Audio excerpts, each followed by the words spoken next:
Creators, నేను మీ సత్య ఉమ్మెటి. మీరందరూ ఎప్పుడు హ్యాపీగా హెల్తీగా నవ్వుతూ ఉండాలని మనస్ఫూర్తిగా కోరుకుంటూ ఒక అద్భుతమైన కథతో మీ ముందుకు వచ్చాను. వీడియో చివరిదాకా చూడండి, లైక్ చేయండి, షేర్ చేయండి, కామెంట్ చేయండి. ఛానల్ని సబ్స్క్రైబ్ చేసుకోకపోతే సబ్స్క్రైబ్ చేసుకొని బెల్ని యాక్టివ్లో పెట్టుకొని ఆల్ అనే ఆప్షన్లో పెట్టుకోండి. అలాగే ఈ వీడియో కింద డిస్క్రిప్షన్లో మా సెకండ్ ఛానల్ అను డివోషనల్ వాయిస్ లింక్ని ఇస్తాను. ఆ ఛానల్ కూడా సబ్స్క్రైబ్ చేసుకొని సపోర్ట్ చేయండి. ఆ ఛానల్లో అష్టోత్తరాలు, డివోషనల్ సాంగ్స్, వ్రత కథలు నా సొంత వాయిస్తో చేస్తున్నాను. పిచ్చుక నేర్పించినటువంటి గుణపాఠం అనే అద్భుతమైన కథ. అనగనగా ఒక దట్టమైన అడవి. ఆ అడవికి సమీపాన ఒక చిన్న పల్లెటూరు. ఆ పల్లెటూరులో ఒక ఇంట్లో వృద్ధ దంపతులు నివసిస్తూ ఉన్నారు. వారిని వెతుక్కుంటూ రోజు ఒక అందమైన పిచ్చుక వచ్చి పోతూ ఉంటుంది.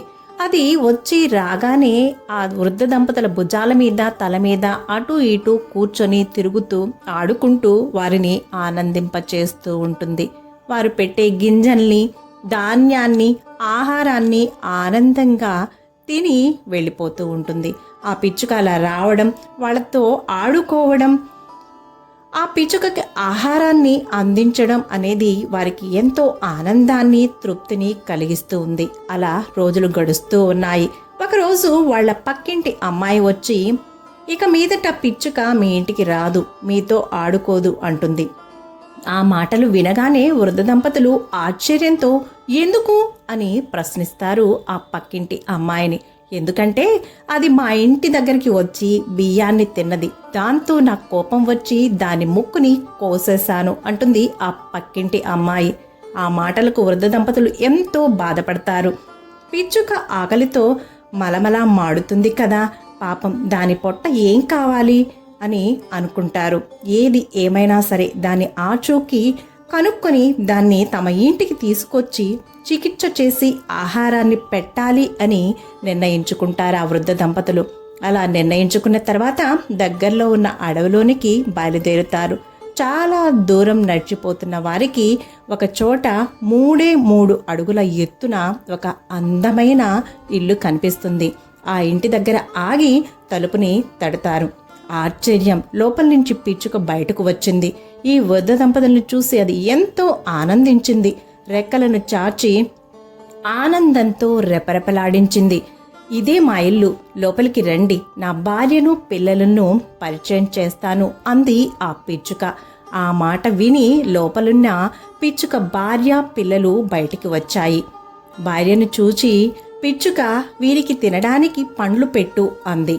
భార్య పిచ్చుక లోపలికి వెళ్ళి ఒక చిన్న పళ్ళెం నిండుగా పండ్లను తీసుకొచ్చింది. ఆ వృద్ధ దంపతులకు ఇచ్చింది. ఆ వృద్ధ దంపతులు ఆ పళ్ళాన్ని తాకగానే అది పెద్ద పళ్ళెమైపోయింది. ప్రేమతో ఇచ్చినటువంటి పండ్లను తిన్నారు వాళ్ళిద్దరూ. పిచ్చుకను తమతో రావాల్సిందిగా కోరారు. అప్పుడు ఆ పిచ్చుక, అమ్మో అక్కడికా, మీ పక్కింటి పిల్ల కిరాతకురాలు, అక్కడికి నేను రాను అని అంటూ లోపలికి వెళ్ళి మూతలున్నటువంటి 2 వెదురు బుట్టలను తీసుకొని వచ్చింది. ఆ 2 బుట్టలలో ఒకదాని బరువు తక్కువ, మరొక దాని బరువు ఎక్కువ. ఈ రెండింట్లో మీకు ఏది కావాలంటే అది తీసుకోవచ్చు, అది మీ ఇష్టం అంది పిచ్చుక. బరువు తక్కువగా ఉన్న బుట్ట చాలే అన్నారు ఆ వృద్ధ దంపతులు. అలా తక్కువ బరువు ఉన్నటువంటి బుట్టను తీసుకుని పిచ్చుక తమతో రాలేకపోతున్నందుకు వృద్ధ దంపతులు బాధతో విచారంగా ఇంటికి తిరుగు ప్రయాణమవుతారు.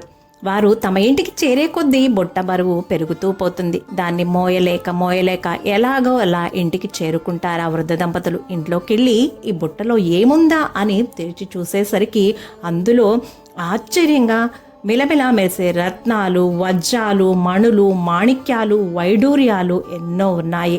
ఈ విషయం తెలుసుకున్నటువంటి పక్కింటి అమ్మాయి మరుసటి రోజే అడవికి వెళ్ళి పిచ్చుక కోసం వెతకడం మొదలుపెట్టింది.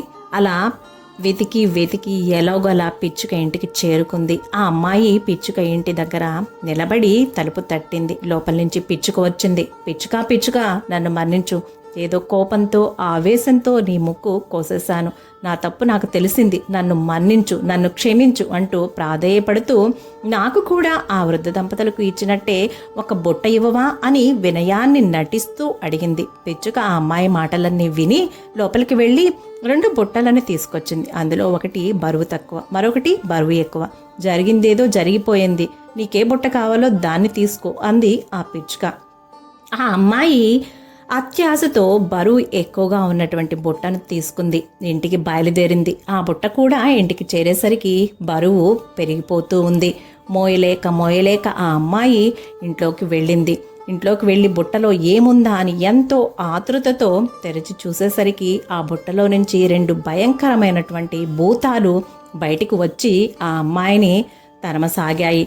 చచ్చాన్రా భగవంతుడా అనుకుని ఆ అమ్మాయి పరుగు లంకించుకుంది. దుర్బుద్ధి కలవారి మనసులో చెడు ఆలోచనలే పుట్టుకొస్తాయి. మనసులో మంచి ఆలోచనలు ఉంటే వారు అనుకున్నవి మంచిగానే జరుగుతాయని చెప్పడానికే ఈ కథ. విన్నారు కదండి, యద్భావం తద్భవతి. మనం మంచి అనుకుంటే మంచి జరుగుతుంది, చెడు కోరుకుంటే మనకి చెడే వస్తుంది.